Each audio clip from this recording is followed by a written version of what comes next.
গীতায় লেখা আছে, এক, যখন তুমি অনেক কষ্ট এবং কটু কথা দুটোই সহ্য করতে শুরু করবে তখন বুঝে নিও তুমি বাঁচতে শুরু করেছো। দুই, যদি ভগবান আপনাকে অনেক বেশি অপেক্ষা করাচ্ছেন তাহলে প্রস্তুত থাকুন, তিনি আপনি যা চেয়েছেন তার থেকে অনেক বেশি দিতে চলেছেন। তিন, জীবন নিয়ে বেশি ভাববেন না, যিনি আপনাকে জীবন দিয়েছেন তিনি কিছু না কিছুই ভেবে দিয়েছেন। চার, শ্রীকৃষ্ণ বলেন, কাউকে দুঃখ দিয়ে আমার কাছে সুখ কামনা করো না।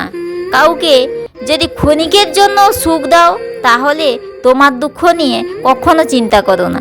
পাঁচ, মৃত ব্যক্তিকে কাঁধে নেওয়া যাওয়াকে যেমন পুণ্য মনে করো, ঠিক তেমনি জীবিত মানুষের কাছে থাকলে যদি পূর্ণ বলে মনে করো, জীবিত মানুষকে সাহায্য করো, তবে আমি সদা সর্বদা সেই ব্যক্তির সঙ্গে থাকি। রাধে রাধে। ভালো লাগলে সঙ্গে থেকো।